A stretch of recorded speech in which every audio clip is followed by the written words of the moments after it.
Con el gusto de saludarles, este es su programa Reflexiones con un servidor Andrés Mares, transmitiendo a través de nuestra señal de RTQ en el 100.3 de FM y en el 1200 de AM, desde la hermosísima ciudad de Santiago de Querétaro, México.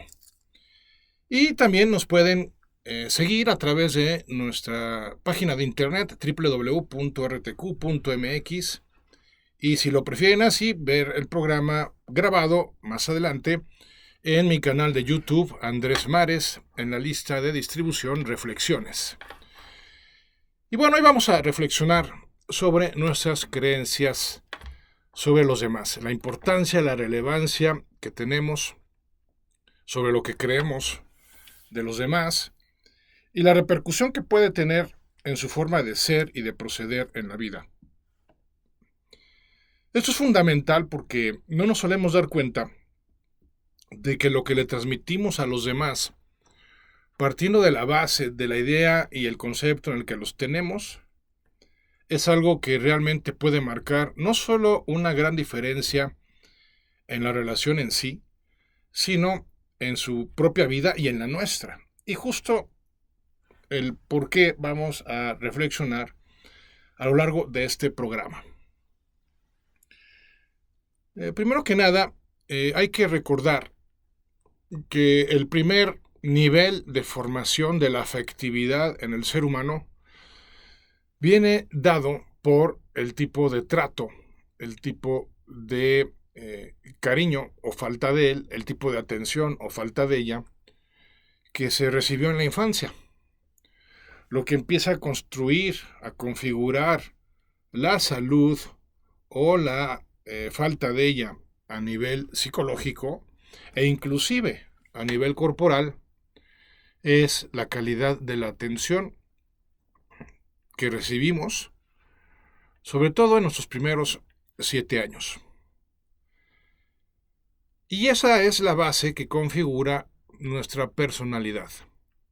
Sí, hay también factores genéticos, no podemos dejar de considerarlos, pero en relación a la importancia y relevancia que tiene el trato que recibimos, pues es mucho menor, porque una persona, a final de cuentas, construye su seguridad en sí misma, su autovalía, con base en ese tipo de atención y afectividad de la que fue objeto a lo largo de los primeros 7 años de su vida. Pero eso no significa que el resto de nuestras vidas deje de importar el cómo nos traten o no, o que deje de importar lo que esperan de nosotros o no, o que deje de importar la manera en que nos conceptualizan.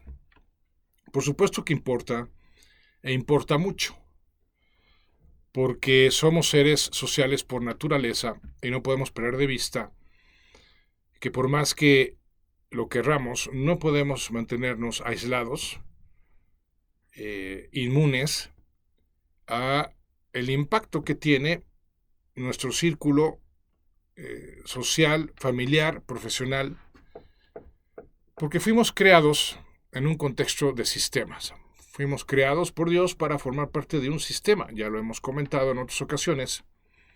El primer sistema es el familiar y es el que, insisto, es el determinante para configurar toda nuestra personalidad y de manera particular nuestra seguridad personal.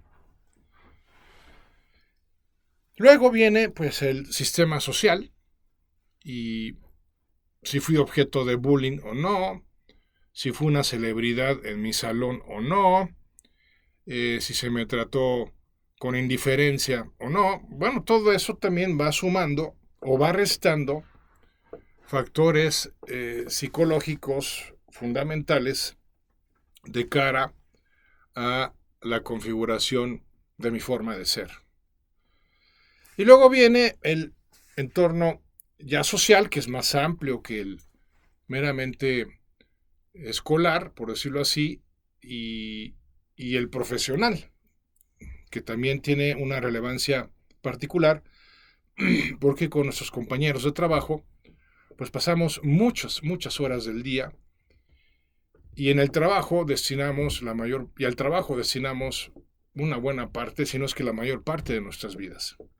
Entonces esa interacción humana, desde los papás y hermanos hasta los jefes y compañeros o subordinados de trabajo, pues van creando un conjunto de factores que favorable o desfavorablemente van tallando, van configurando mi estilo de vida, mi calidad de vida, la calidad de las experiencias en mi vida, porque dicha calidad depende esencialmente de la convivencia.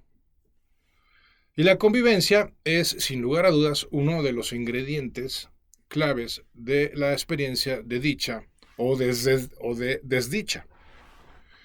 ¿Cuántas personas son dichosas por el tipo de relaciones que tienen? ¿Y cuántas, al revés, se sienten desdichadas por el tipo de relaciones que tienen? Relación con la pareja, para no ir más lejos, hay parejas que se sienten dichosas de tener a alguien así, acompañándoles a lo largo de su vida, o también hay parejas, ni hablar, que se sienten desdichadas por tener a alguien no con quien compartir su vida, sino una carga para sus vidas. Y lo mismo ya podríamos plantearnos en otros ámbitos. Entonces, amigas, amigos míos, lo que creemos sobre los demás es una gran responsabilidad para poder aportar a la experiencia de la vida de los demás y propia un grano de arena, pero un grano primordial para mejorar la dinámica de la vida en la familia, en el trabajo, en la sociedad. De lo contrario, pues lo que vamos a estar siguiendo, contemplando, porque ni siquiera tengo que especular sobre una posibilidad, sino más bien ya tengo que admitir una triste realidad, pues vamos a seguir aportando a una dinámica que se caracteriza por la desconfianza, por el egoísmo, por la rivalidad, por la competencia. Y sin lugar a dudas que eso pues merma muchísimo la experiencia de vida, la calidad en la experiencia de vida. Ni qué decir del impacto que tiene en otros temas, pues accesorios, pero no por eso menos importantes, como lo son la ecología, como lo son la economía, la política y la religión misma, inclusive. Por eso hemos de ser muy responsables. Por ejemplo, voy a anticiparme a una sugerencia concreta. Esa aportación positiva que puedo hacer hacia los demás, pues puede concretarse en algo tan simple pero a la vez poderoso como lo es el elogio. Porque estarán de acuerdo conmigo, pues más bien solemos vivir en unas épocas de duras críticas, de adjetivos que más bien calificativos son descalificativos hacia los demás, juicios, prejuicios, racismo, marginaciones y un largo etcétera de hostilidades o de formas hostiles de relacionarnos con los demás. Y las consecuencias, pues ahí están a la vista de todos. La especie humana evolucionó gracias a su gran capacidad de reunión, de organización social. Cuando los primeros nómadas empiezan a crear comunidades, gracias al descubrimiento de la agricultura, pues empieza a haber realmente una evolución, porque se empieza a hacer posible la especialización en el trabajo. Gracias a que se reúnen en comunidades, pues unos se pueden encargar de unas cosas, otros de otras, y eso permite una asignación más eficiente de que las personas, de los recursos personales, es decir, las personas que resulta que son muy buenas para trabajos manuales, pues que se dediquen a las artesanías, personas que son muy buenas para la cacería, pues que se dediquen a tal actividad, personas que son muy buenas para el liderazgo, pues que se dediquen a las cuestiones de la organización política y social, y así. Eso ha hecho posible que hayan grupos de personas que se dediquen a la investigación, y entonces vienen los descubrimientos científicos que luego hacen posible las innovaciones tecnológicas, y así podemos ir hablando de progreso, cosa que hubiera sido imposible si nos hubiéramos mantenido en el nivel de nómadas pues hace millones de años. Eso no hubiera hecho posible la evolución, el progreso en la especie humana.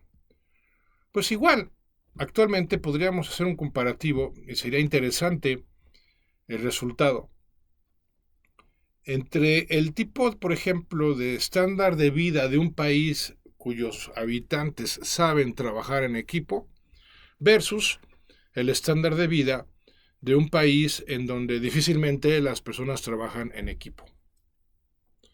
No sé, me pongo a pensar en una empresa japonesa en donde por cultura empresarial,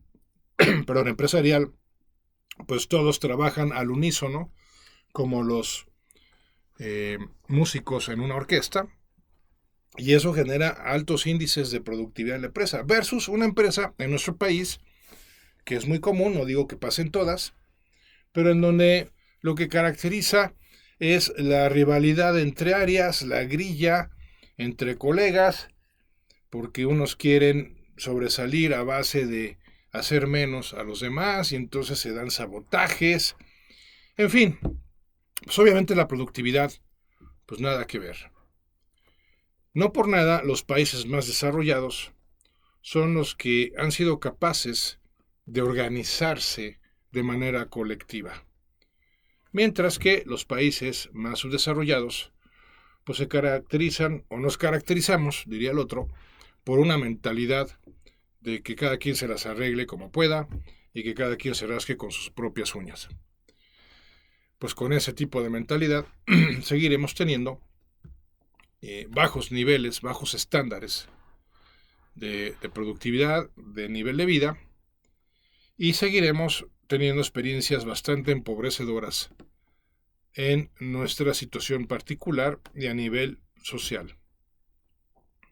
Por eso, qué importante es que trabajemos sobre nuestras creencias sobre los demás, para que progresivamente, como lo vamos a ir profundizando, podamos sacar lo mejor de los demás a base, ojo, a base primero, de ofrecerles lo mejor de nosotros mismos. Ahora, antes de profundizar en cómo y por qué ofrecer lo mejor de nosotros mismos para poder obtener lo mejor de los demás, vamos a profundizar en lo que nos estamos refiriendo cuando hablamos de nuestras creencias sobre los demás. Y vamos a plantearlo de una manera muy simple. No es lo mismo que yo crea que alguien es mi enemigo a que yo crea que alguien es mi amigo. No es lo mismo que yo crea que alguien puede a que yo crea que alguien no puede con determinada situación. Y ojo, no es lo mismo que yo crea que alguien es valioso a que yo crea que no vale la pena.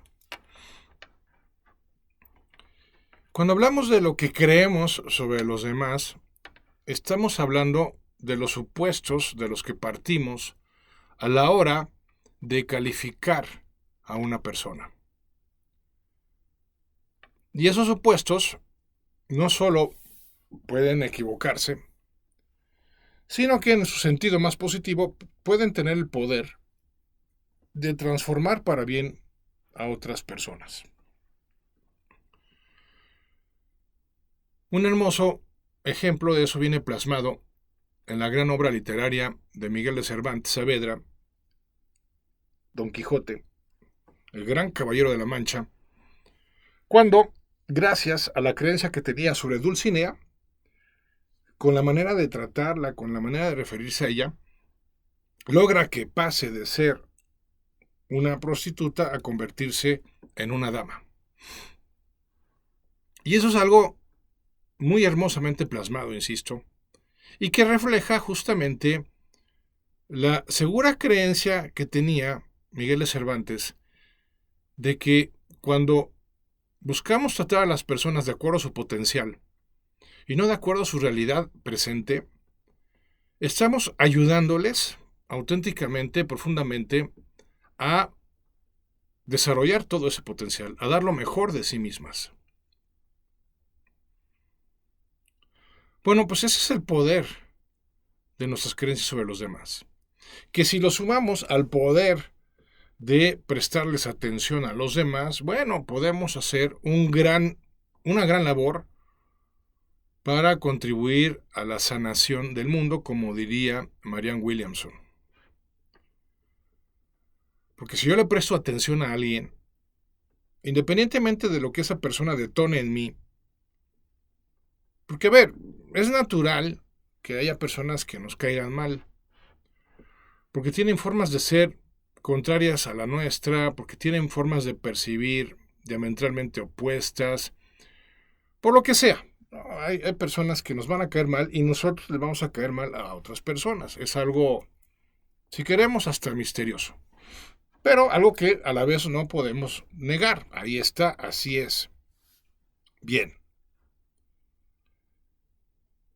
El hecho es que, como alguna vez lo planteamos, amigas, amigos míos, lo importante en la experiencia de progreso en la vida personal no es lo que sentimos, sino lo que consentimos hacer.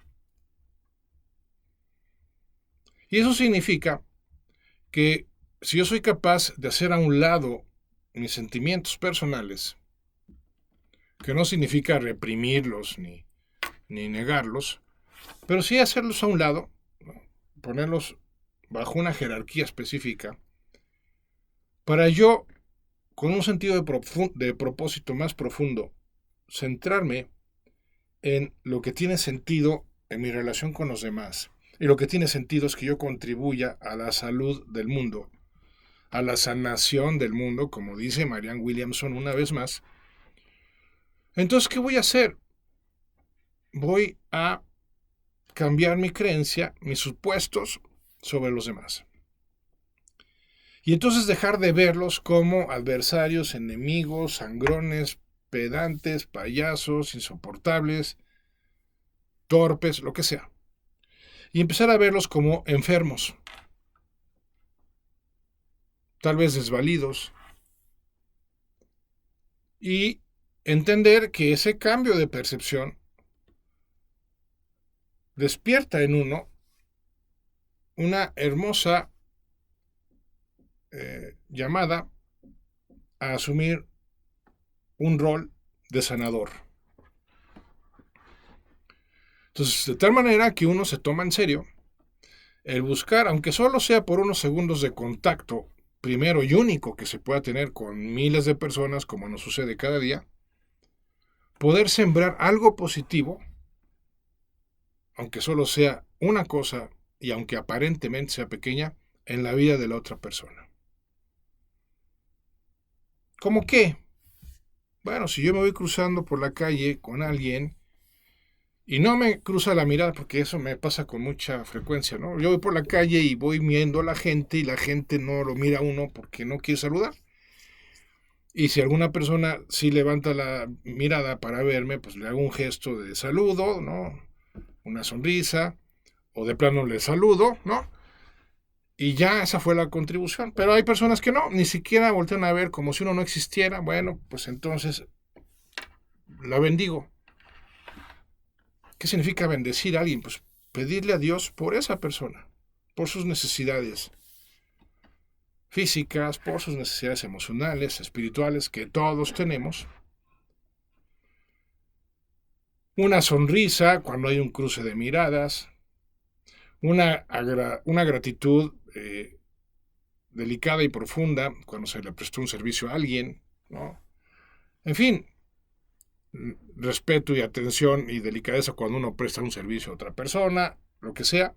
Bueno, esas son contribuciones significativas, aunque puedan parecer pequeñas, para la sanación del mundo. Y aquí estamos en esta vida para contribuir,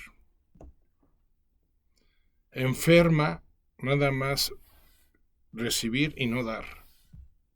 Pero también enferma nada más dar y no recibir. Esa es la dinámica de la vida. Entonces mi creencia sobre los demás tiene que partir de una disposición de dejar de ver a los demás como el adversario. Con esto no quiero decir que con todos hemos de abrir las puertas de par en par de nuestra intimidad, de nuestro hogar, porque también hay que reconocer que vivimos en altos niveles de inseguridad. Ya no sabe uno qué hay detrás de las caras de las personas. Hay mucha necesidad por un lado, hay mucha maldad por otro, y la realidad es que hay que ser prudentes. Pero eso no significa que por lo menos, frente a un desconocido, yo no me planteé parámetros de respeto para tratar a la otra persona. Porque en mi creencia, mientras más mala pueda llegar a ser una persona, más enferma está. Y muchas veces cuando uno conoce las biografías de esas personas, sus historias personales, pues no es que uno termine explicando su forma de ser, pero sí que la termina entendiendo. Digo, justificando, pero uno no puede justificar la forma de ser negativa de nadie, pero sí puede entenderla, sí puede explicarla basándose en su pasado. Y hay muchos pasados, muchos más dolorosos que los nuestros, amigas, amigos míos, mucho más dolorosos. Y esos pasados son los que generan la enfermedad del corazón, del alma, del cuerpo. Y por eso, la gran misión, el gran apostolado de nuestros días, es un apostolado de sanación, que creo que suele ser el apostolado previo al de conversión. No podemos convertir a alguien si primero no lo hemos logrado sanar. Claro, la sanación también es una cuestión personal, o sea, uno no puede sanar completamente a alguien, pero por lo menos uno puede, ¿cómo decirlo?, inducirles a que completen por sí mismos su propio proceso de sanación porque nosotros lo promovimos en ellos. Y tampoco subestimemos el poder de la atención. La atención, como me gusta decir, cuando se da sin juicios, es una atención que crea o que sana. En cambio, cuando la atención se da con juicios, es una atención que destruye o enferma. Qué gran diferencial viene dado por el tema de los juicios. Si soy una persona que tiende a juzgar a los demás, pues la atención que les preste, más que bien, les va a hacer mal. Más que beneficio, les va a causar un daño. Más que aportar, va a quitar. Más que construir, va a destruir en las relaciones. Y esa es la atención que mucha gente presta. No presta la atención respetuosa, afectuosa, compasiva, que esa es la atención sin juicios. Afectuosa, compasiva, respetuosa. Esa es la atención sin juicios. Por eso, lo que creemos sobre los demás influye mucho en el tipo de resultados que terminamos obteniendo de ellos. No estoy hablando de que el efecto de modificar nuestras creencias sobre los demás sea inmediato. Sería ilusorio plantearlo así. Pero sí que terminará dándose ese efecto. Como todo lo que vale la pena en nuestras vidas, pues requiere perseverancia, requiere constancia, requiere paciencia. Pero como me gusta señalarlo, ¿qué otra mejor cosa tenemos que hacer que andar por la vida sanando a los demás? Porque además, esa sanación que procuramos en los demás va a hacer posible la propia. No hay mejor manera de sanar uno mismo que contribuyendo a la sanación de los demás. Y ya el cómo más práctico vamos a considerarlo con mayor profundidad después del corte. Sigan con nosotros. Bien, entonces en la práctica, ¿cómo podemos contribuir a dicha sanación? Bueno, tiene que haber un crecimiento personal, porque si bien es cierto, como mencionábamos hace unos minutos, uno se cura a sí mismo curando, pues a la vez uno tiene que desarrollar ciertas aptitudes para poder contribuir a la sanación de los demás. Y al respecto, una guía formidable sobre qué pasos seguir y en concreto qué hábitos desarrollar para lograrlo, pues es la que viene explicada por el doctor Stephen Covey en su maravilloso libro Los 7 hábitos de la gente altamente efectiva, que ya en otros programas les he recomendado ampliamente. En ese libro el doctor Covey pues habla de cómo el tema del desarrollo humano pues versa sobre 2 pilares que denomina él, primero, la victoria privada y segundo, la victoria pública. En la victoria privada se refiere a las conquistas que uno tiene que hacer sobre uno mismo para lograr incrementar ese grado de efectividad en su vida, que al final es lo que le va a ayudar a los demás, que es la conquista pública.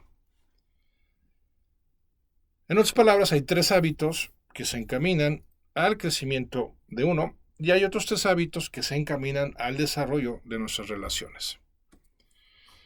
En el contexto del programa del día de hoy, los 3 primeros hábitos tienen que ver con el desarrollo de nuestra capacidad para curar, para sanar a los demás, y los otros 3 tienen que ver con el desarrollo de las aptitudes para finalmente lograrlo en nuestras relaciones. ¿Cuáles son esos 3 primeros hábitos? Bueno, el primer hábito, vamos a recordarlos brevemente, es el hábito de la proactividad. En ese hábito, básicamente el doctor Stephen Covey plantea la importancia de que seamos personas con iniciativa, personas de acción, personas que se hagan cargo de las situaciones que se les presentan en su vida y sobre todo que se hagan cargo de las situaciones que quieren hacer realidad en su vida. El hábito de la proactividad es el hábito que se opone al conformismo, a la pasividad, a cierto grado de irresponsabilidad. Y por eso es el hábito que constituye el cimiento de todos los demás. Si yo no tomo la iniciativa, si yo no tomo acción, nadie la va a tomar por mí. Muchas personas optan tristemente por dejarse llevar por la inercia, la corriente de la vida misma, se dejan llevar por las modas que plantean otros o por lo que hacen los demás y por lo mismo no se proponen hacerse cargo de un proyecto personal de vida. Y ahí viene el segundo hábito, tener un objetivo en mente. Tener un objetivo en mente se traduce a tener claro qué es lo que queremos hacer realidad en nuestras vidas y tener claro que se tienen que tratar de realidades valiosas, no meramente superfluas, relativamente placenteras, efímeras, cuyo efecto pues es de muy muy corto alcance. El tema de la vida con sentido es una vida que se traduce a objetivos en mente de alto nivel de calidad, que exigen de nuestra parte comportamientos de exigencia. El tercer hábito nos habla sobre la jerarquía que hemos de cuidar y las prioridades que hemos de respetar en nuestras vidas en función del orden que vamos a procurar en ellas. Y el hábito se llama haz primero lo primero. Cuando en nuestras vidas las prioridades no existen o están intercaladas, revueltas, pues entonces trata de una vida estresante, ansiosa, de una vida agobiante, de una vida que fastidia con facilidad, porque no se está estableciendo, de acuerdo al segundo hábito, una jerarquía clara de valores que se quieren hacer realidad a través de tareas específicas que se plasman a través de una organización del tiempo que se basa en una agenda semanal. Y en ese contexto, pues el tema de hacer primero lo primero nos hace personas balanceadas, nos hace personas equilibradas, nos hace personas centradas, para decirlo en una palabra. Entonces, siendo proactivos, teniendo claros nuestros objetivos en mente y siendo ordenados, vamos a desarrollar la capacidad de sanar a los demás. Ahora, en el contexto de estas tres virtudes, yo pondría una relevancia especial en el tema del amor. Porque las tres virtudes, de hecho las 7 virtudes, tienen que ir encaminadas a la realización de una experiencia de amor.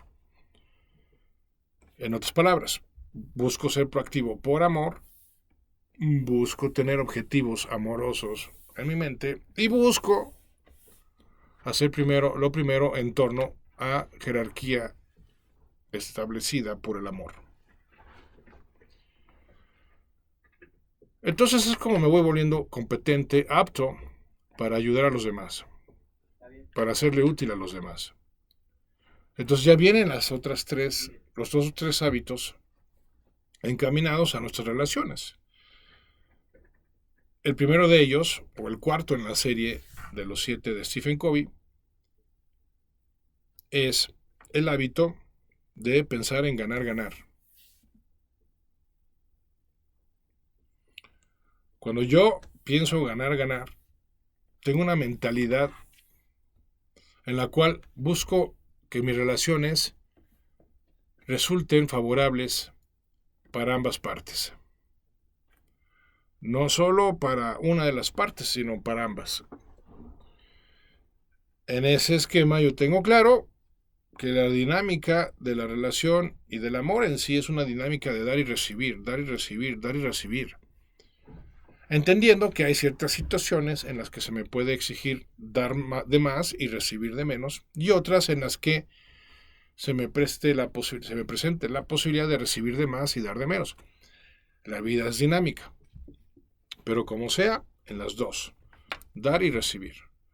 Si yo tengo una mentalidad de ganar,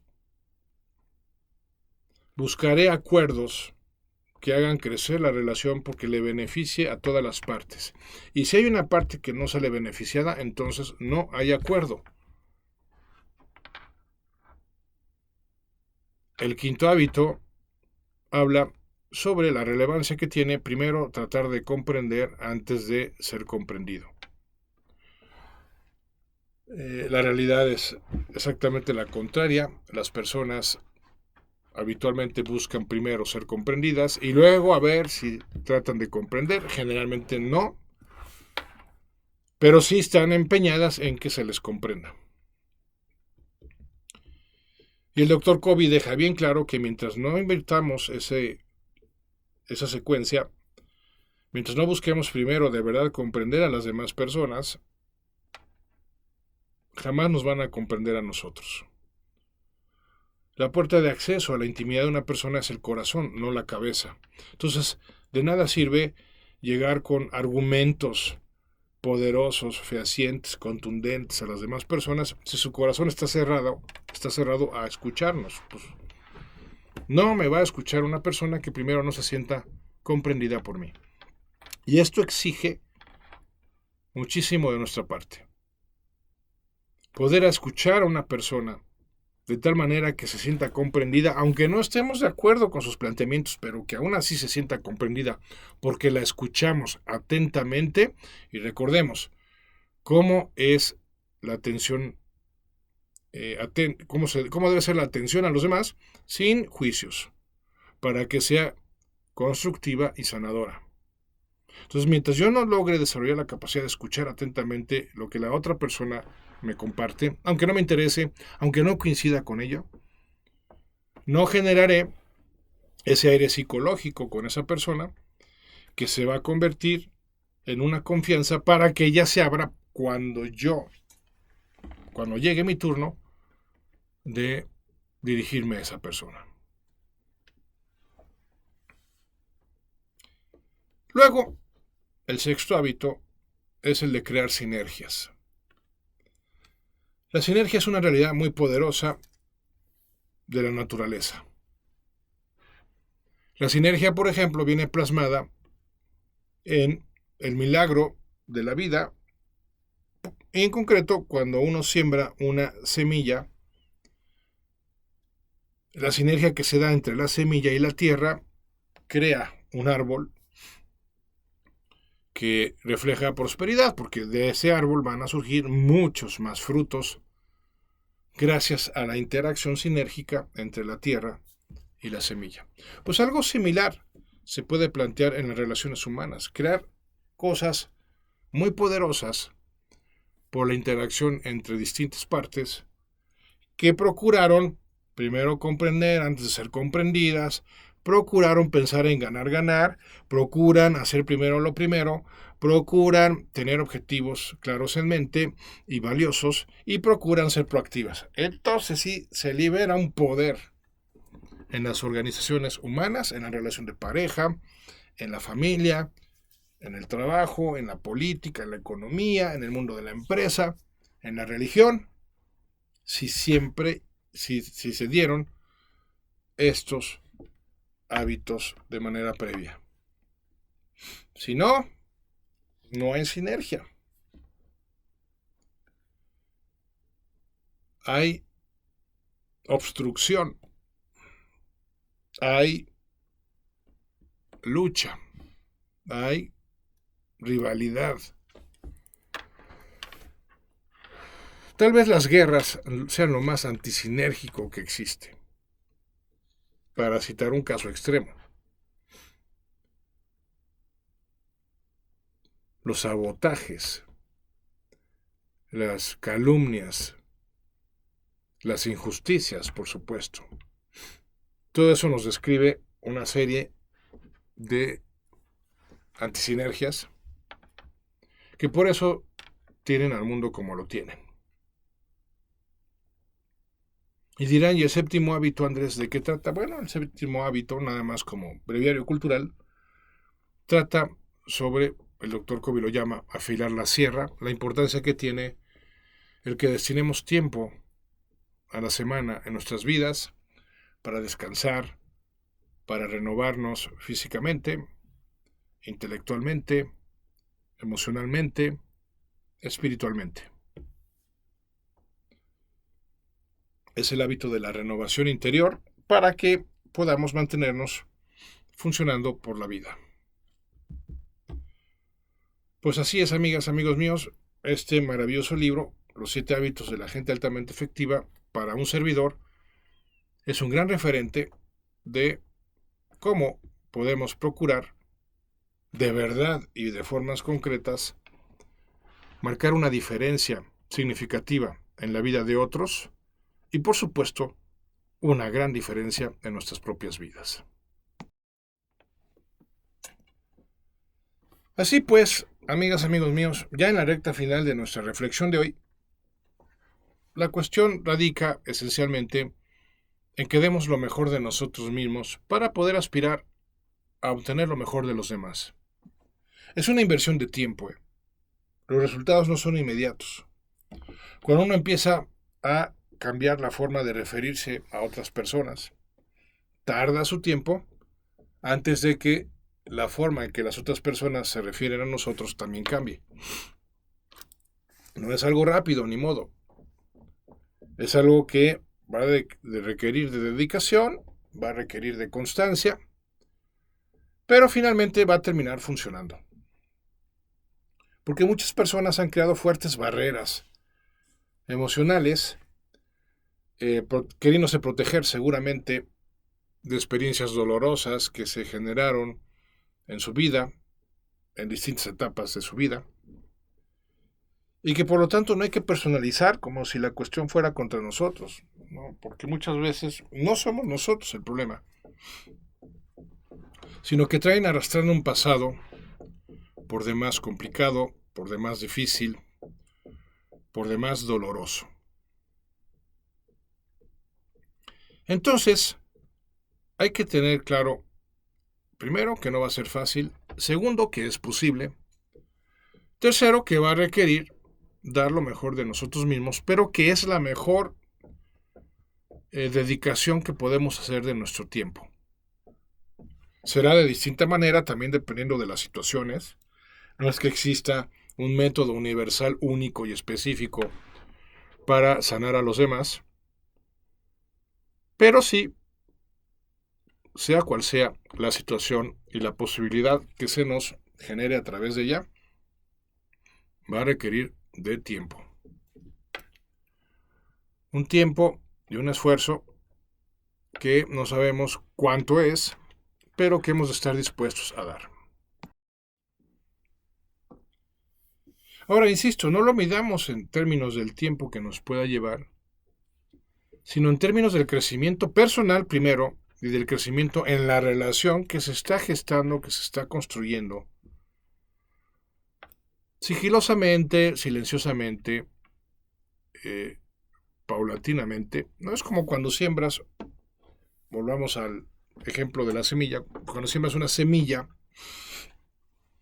pues cuidas la semilla, ¿no? Riegas de vez en cuando, pero tienes que esperar a que germine. Y eso es algo que requiere tiempo. Mientras tú sigas regando, ¿no? Cuidando las condiciones alrededor, quitando basura, haciendo un lado plagas, pues sabes que terminará dando fruto la semilla. Bueno, ni siquiera va a dar fruto luego. Primero va a crecer un pequeño brote, luego un pequeño tallo, alguna que otra rama, luego el árbol y las hojas, finalmente el mendigo fruto. Bueno, pues sí. Sí.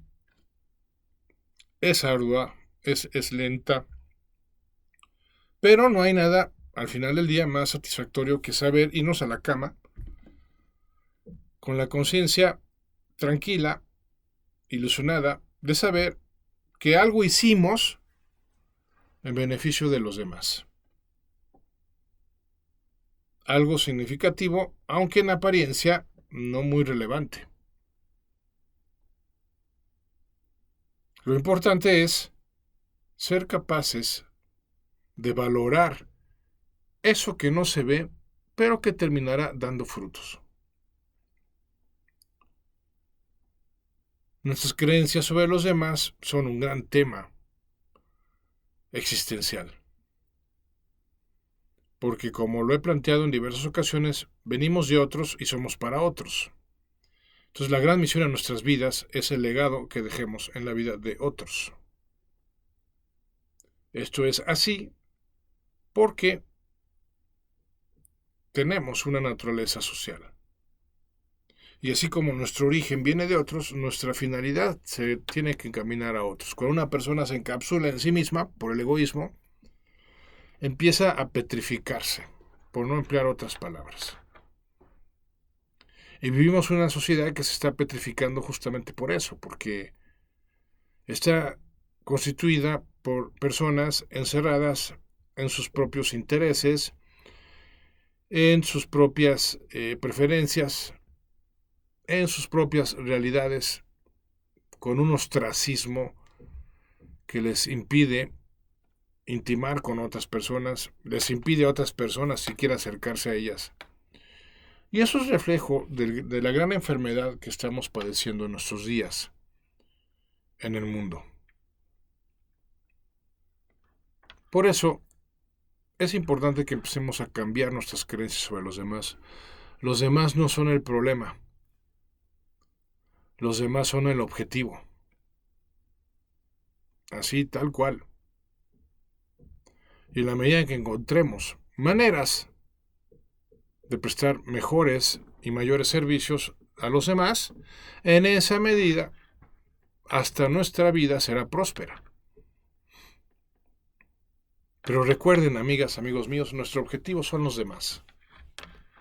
Decíamos de cara al segundo hábito del Dr. Stephen Covey, tener un objetivo en mente. Pues sí, que nuestro objetivo sean los demás. En el buen sentido, porque en el mal sentido, ese tener como objetivo a los demás podría traducirse en manipulación, en control, en chantaje, en buscar llamar la atención, acaparar la atención de los demás, instrumentalización de los demás, que no es el tipo de objetivo que estamos queriendo promover en este programa. Si realmente nuestro objetivo son los demás en el buen sentido, como lo hemos planteado a lo largo del programa, vamos a ver que nuestra vida empezará, la propia, la interior, la personal, empezará a enriquecerse de maneras que no teníamos ni siquiera contempladas. Y termino con esa consideración del poeta hindú Nasari Pal, que decía que lo que no se da se pierde. Démosle a los demás lo mejor de nosotros y por la ley de la cosecha nos será regresado multiplicado. Pues hasta aquí nuestra reflexión del día de hoy. Gracias, como siempre, por acompañarnos. Gracias también, como siempre, al equipo de producción de RTQ que hace posible este programa. Y recuerden que me pueden contactar en mi correo info@andresmares.com para mandarme sus sugerencias, sus inquietudes, sus propuestas, que siempre son bienvenidas. Y yo soy Andrés Mares, y este es tu tiempo, tu espacio para el cambio. Gracias y hasta la próxima.